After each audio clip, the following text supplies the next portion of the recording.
वो फैसला जिसके बारे में नवाज शरीफ फैमिली को इंतजार था बिलाखिर आ ही गया। किसी हद तक ये बात समझ में आ भी रही है और किसी हद तक ये बात समझ में नहीं आती कि इस्लामाबाद हाईकोर्ट ने नवाज शरीफ, मरियम नवाज और कैप्टन रिटायर्ड सफदर को रिहा करने का हुक्म दे दिया है।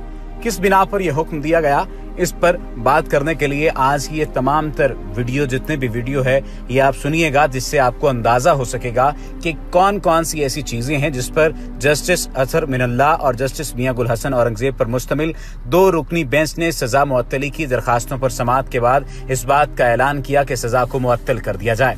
आज जब समाअत हुई तो दौरान समाअत प्रोसिक्यूटर नैब अकरम कुरैशी ने अपने दलाइल मुकम्मल किए तो नवाज शरीफ के वकील ख्वाजा हारिस ने मुख्तसर जवाबी दलाइल दिए, जिसके बाद अदालत ने फैसला महफूज किया।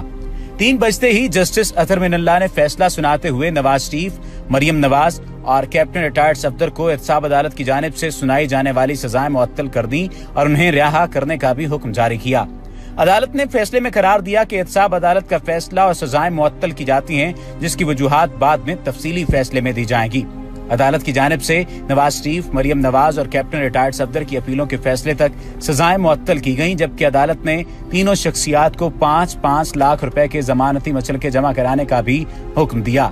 वाज़ेह रहे कि इस्लामाबाद की एहतसाब अदालत नंबर 1 के जज मोहम्मद बशीर ने रवां बरस 6 जुलाई को एवनफील्ड रेफरेंस में नवाज शरीफ को 10 साल कैद और जुर्माने, जबकि मरियम नवाज को 7 साल कैद और जुर्माने और कैप्टन रिटायर्ड मोहम्मद सफदर को 1 साल कैद की सजा सुनाई थी। नए प्रोसिक्यूटर ने दलाल देते हुए कहा कि केस में मखसूस हालात ये हैं कि उन्होंने गल्फ स्टील मिल्स 1978 में फरोख्त की। मुजरिमान के मुताबिक तारिक शफी और अब्दुल्ला कायद अहली के दरमियान फरोख्त का मुआहिदा हुआ और ये मौक़िफ़ सुप्रीम कोर्ट में दायर दरखास्तों में अपनाया गया था। नए प्रोसिक्यूटर ने कहा, मुजरिमान कहते हैं कि 1980 में मजीद 25% शेयर्स फरोख्त हुए और फरोख्त से हासिल 12 मिलियन दिरहम कतरी शहजादे के पास सरमायाकारी में इस्तेमाल हुए और इसी से एवनफील्ड प्रॉपर्टीज खरीदी गयी। नए प्रोसिक्यूटर ने कहा कि मुजरिमान के मुताबिक लंदन फ्लैट्स की खरीदारी के लिए रकम की बुनियाद यही 12 मिलियन दिरहम है और तहकीकात के दौरान मालूम हुआ कि फरोख्त का मुआहिदा जाली है और ऐसा कोई रिकॉर्ड दुबई के रिकॉर्ड में मौजूद ही नहीं। नए प्रोसिक्यूटर ने कहा कि दुबई की हुकूमत ने बताया 25% शेयर्स की फरोख्त का मुआहिदा उनके पास नहीं है। नए प्रोसिक्यूटर ने दलाइल के दौरान कहा कि मरियम नवाज की तरफ से सुप्रीम कोर्ट में मुतफर्रिक दरखास्तों के जरिए एक मौक़िफ़ लिया गया और उन्होंने सुप्रीम कोर्ट में CMSA नंबर 7531 के जरिए दस्तावेजात जमा कराएं, जिसमें कतरी खानदान से कारोबारी मामलात का जिक्र किया गया। अकरम कुरैशी ने कहा कि हमारे पास भी यही मौक़िफ़ अपनाया गया कि लंदन फ्लैट्स की रकम गल्फ स्टील मिल्स से आई है, जिस पर जस्टिस गुल हसन औरंगजेब ने सवाल किया, हमारे पास का क्या मतलब, मुजरिमान तो पेश ही नहीं हुए। नए प्रोसिक्यूटर ने इस पर कहा, JIT में मुजरिमों का ये मौक़िफ़ था, जिस पर जस्टिस गुल हसन ने कहा कि आप JIT नहीं हैं, JIT और नैब में बहुत फर्क है। नए प्रोसिक्यूटर अकरम कुरैशी ने कहा, मरियम नवाज की मलकियत छुपाने के लिए जाली ट्रस्ट डीड बनाई गई, जिस पर जस्टिस गुल हसन ने सवाल किया, आप कहते हैं कि नवाज शरीफ ने मरियम के नाम पर फ्लैट्स बनाए, जिस पर उन्होंने जवाब दिया, जी, नवाज शरीफ फ्लैट्स के असल मालिक थे।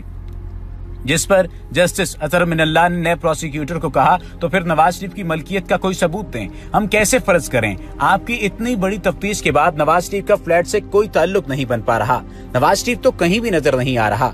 जस्टिस अतहर मिनल्ला ने कहा, आप तफ्तीश से नवाज शरीफ का ताल्लुक नहीं जोड़ सके तो हम फर्ज कैसे कर लें। नए प्रोसिक्यूटर ने कहा, 2012 तक मरियम नवाज इन फ्लैट्स की बेनिफिशियल ऑनर थी और बाद में एक जाली ट्रस्ट डीड बनाकर ट्रस्टी बनी। इस ट्रस्ट डीड में कैलिबरी फॉन्ट का इस्तेमाल हुआ, जो उन दिनों दस्तयाब ही नहीं था, और ट्रस्ट डीड में तारीखें भी बदली गईं। इस मौका पर जस्टिस मियां गुल हसन ने सवाल किया, फर्ज करें मरियम ने जाली दस्तावेजात पेश की, ये बताएं जराए से ज्यादा आमदन पर सजा कैसे हो सकती है। इस पर नए प्रोसिक्यूटर ने कहा, कभी उधर से भी कोई सवाल पूछ लें, सब सवालात मुझसे ही पूछने हैं। जिस पर अदालत ने कहा, दलाइल आपके पास हैं और सवाल भी आप ही के हैं। ये बात आम बात नहीं थी। अदालत ने पूछा, 1993 में मरियम नवाज की उम्र क्या थी, जिस पर अकरम कुरैशी ने बताया उस वक्त मरियम नवाज 20 साल की थी। अदालत ने सवाल किया, आपका मौक़िफ़ है कि 1993 में नवाज शरीफ ने लंदन फ्लैट्स खरीदे, तो मरियम नवाज पर आमदन से ज़ायद असासों का केस कैसे बन गया।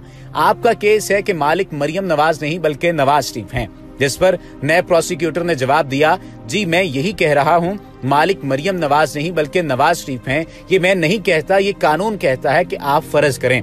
अदालत ने सवाल किया, आप ये कहते हैं इन बच्चों के दादा का वहाँ कोई कारोबार नहीं था, जिस पर अकरम कुरैशी ने कहा, ये इनका मौक़िफ़ है कि तारिक शफी इनके दादा का कारोबार संभाल रहे थे। जस्टिस अतहर मिनल्लाह ने इस्तफसार किया कि कोई ऐसा रिकॉर्ड दें जो नवाज शरीफ का किसी भी हैसियत में किरदार साबित करता हो। क्या सिर्फ मफरूजे की बुनियाद पर सजा हो सकती है? जिस पर नैब प्रोसिक्यूटर ने कहा, कानून शहादत तो ऐसा करने का कहता है। मैंने सुप्रीम कोर्ट का फैसला भी बताया है, जिस पर जस्टिस अतहर मिनल्लाह ने कहा वो मिनॉरिटी जजमेंट है। अकरम कुरैशी ने कहा कि कानून शहादत के उसूल आम मुकदमात में मुख्तलिफ जबकि इस केस में मुख्तलिफ हैं। जस्टिस अतहर मिनल्लाह ने कहा, सुप्रीम कोर्ट के तय करदा असूल के मुताबिक नैब को तफसीली तफ्तीश करनी थी। उनके मालूम जराए आमदन कहां पर तफ्तीश किए, वो दस्तावेजात कौन सी हैं? जिस पर नैब प्रोसिक्यूटर ने कहा कि सुप्रीम कोर्ट का लॉ यहाँ काबिल अमल नहीं है। जस्टिस अतहर मिनल्लाह ने इस्तफसार किया कि क्या सुप्रीम कोर्ट का लॉ काबिल अमल नहीं है? मालूम जराए आमदन का चार्ट कहां पर है? क्या मैं ये लिख दूं कि इस केस में सुप्रीम कोर्ट लॉ का इख्तिलाफ नहीं होता? जिस पर नैब प्रोसिक्यूटर ने कहा, जी लिख दें, इस केस में सुप्रीम कोर्ट लॉ का इख्तिलाफ नहीं होता। जस्टिस साहब ने इस्तफसार किया कि क्या पेश करदा जराए आमदन का चार्ट गैर मुतल्लिका है? नैब प्रोसिक्यूटर ने जवाब दिया, जी हाँ, पेश करदा जराए आमदन का चार्ट गैर मुतल्लिका है। जस्टिस अतहर मिनल्लाह ने सवाल किया, आप कहते हैं जायदादें बैरून मुल्क हैं, इसलिए बारे सबूत नैब पर नहीं आता। जिस पर नैब प्रोसिक्यूटर ने कहा, जी बिल्कुल ऐसा ही है, बारे सबूत नैब पर नहीं आता। फाजिल जज ने सवाल किया, इस तरह की एक्सरसाइज किसी अवामी ओहदेदार के केस में की गई? हम सदूर और वुज़रा आजम से मुतल्लिक पूछ रहे हैं। जिस पर नैब प्रोसिक्यूटर ने कहा, हाकिम अली जरदारी और अहमद रियाज शेख के मुकदमात में ऐसा ही किया गया और दोनों के मुकदमात में बारे सबूत मुल्जिमान पर था। नए प्रोसिक्यूटर अकरम कुरैशी ने अपने दलाइल मुकम्मल किए, जिसके बाद एडिशनल प्रोसिक्यूटर जनरल जहांजेब भरवाना ने मुख्तसर दलाइल की इस्तदा की और कहा कि मरियम नवाज की पेश करदा ट्रस्ट डीड जाली करार दी गई, जो कहीं रजिस्टर्ड नहीं है, और ये ट्रस्ट डीड उन्होंने खुद पेश की, जबकि JIT को खास किरदार अदा किया गया। JIT के खास किरदार की बात की जाए तो जस्टिस अतहर मिनल्लाह ने एडिशनल प्रोसिक्यूटर जनरल से सवाल किया, आप अकरम कुरैशी की हिमायत करते हैं कि फर्स्ट इंप्रेशन का केस है, इसमें राय जसूलों का इत्तिलाक नहीं होता? जिस पर जहांजेब भरवाना ने कहा, जी फर्स्ट इंप्रेशन का केस है। जस्टिस अतहर मिनल्लाह ने दौरान में सवाल किया कि मालूम जराए आमदन का चार्ट किसने तैयार किया था, उसे बनाने वाला कहाँ पर है? अगर वो आता तो इस पर जिरा होती कि कैसे बनाया गया। यहाँ पर ये बात भी काबिल जिक्र है कि वजीर आजम नवाज शरीफ और उनकी बेटी मरियम नवाज ने 13 जुलाई को लंदन से पाकिस्तान वापस आकर गिरफ्तारी दी थी। बाद अज़ां तीनों ने सजाओं के खिलाफ 16 जुलाई को इस्लामाबाद हाई कोर्ट का दरवाजा खटखटाया। इस्लामाबाद हाई कोर्ट के जस्टिस अतहर मिनल्लाह और जस्टिस मियां गुल हसन औरंगजेब ने 5 समाअतों में वकला सफाई और कौमी एहतसाब ब्यूरो का मौक़िफ़ सुना। सजा मुअत्तली पर नवाज शरीफ, मरियम और सफदर के वकीलों के दलाइल मुकम्मल हुए और इस दौरान गैर जरूरी इल्तवा पर अदालत ने नैब पर 10,000 जुर्माना भी आयद किया। समाअत के बाद हाई कोर्ट ने 20 अगस्त को सजा मुअत्तली पर फैसला मुअख्खर कर दिया। अदालती तातीलात के बाद दरखास्तों की नए सिरे से समाअत शुरू करने का फैसला हुआ और अदालत आलिया ने फरीकैन को शवाहिद और मेरिट पर दलाइल देने की हिदायत की। दूसरी जानिब नैब ने सजा मुअत्तली की दरखास्तों की पहले समाअत से मुतल्लिक इस्लामाबाद हाई कोर्ट के फैसले को सुप्रीम कोर्ट में चैलेंज कर दिया। ताहम सुप्रीम कोर्ट ने पिटीशन मुस्तरद कर दी और अदालती वक्त जाया करने पर नैब को 20,000 रुपए जुर्माना कर दिया। और अब आज इस्लामाबाद हाई कोर्ट इन दरखास्तों पर 7वीं समाअत के बाद फैसला सुना चुकी है। इस्लामाबाद हाई कोर्ट का 2 रुकनी बेंच ये समाअत सुना चुका है। कमरा अदालत खचाखच भर चुका था और इसमें बड़ी तादाद में नून लीगी रहनुमा मौजूद थे। देखना यह है कि ये मुअत्तली किस वक्त तक जारी रहती है और इस मुअत्तली का किस हद तक असर होता है शरीफ फैमिली पर, इन लोगों के किरदार पर और इस तमाम तर सूरत हाल पर। कुछ लोग तो यही बात कहते नजर आ रहे हैं कि शरीफ फैमिली को कुलसूम नवाज की वफात की वजह से चोट मिल रही है, लेकिन ये बात काबिल अमल और हकीकत के मुनाफी नजर आती है। दूसरी जानिब ये भी कहा जा रहा था कि सारे मुकदमात में नवाज शरीफ, मरियम नवाज सफदर सुरखुरू होंगे और इंसाफ का बोलबाला होगा। मुअत्तली की जब सजा को मुअत्तल किया गया और इस बात का ऐलान किया गया तो मुख्तलिफ नून लीगी रहनुमाओं की जानिब से बयानात का सिलसिला शुरू हो गया, जिसमें यही बात कही गई कि मुस्लिम लीग नून के रहनुमाओं ने कहा कि नवाज शरीफ की रिहाई के हुक्म के अदालती फैसले पर हमारा ये कहना है कि नवाज शरीफ की सजा उन्हें इलेक्शन से बाहर करना और इमरान की जीत के लिए राह हमवार करना थी। अदालती फैसले के बाद इस्लामाबाद हाई कोर्ट के बाहर मीडिया से गुफ्तगू करते हुए एहसन इकबाल ने कहा कि नैब का वो फैसला जो इंतकाम पर मबनी था वो मुअत्तल हुआ है।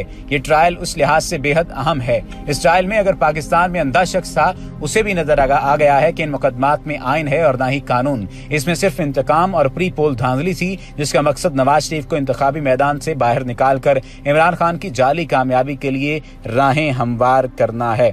किसी हद तक ये बात साबित हो गई है कि नवाज शरीफ, मरियम नवाज कैप्टन रिटायर्ड सफदर को जाली किस्म की सजाएं दी गई थीं, लेकिन ये तमाम तर मौक़िफ़ नून लीग का मौक़िफ़ है। देखना यह है कि आइंदा आने वाले हालात में क्या ये सजाएं इसी तरह से मुअत्तल रहेंगी या इन सजाओं का सामना करना पड़ेगा।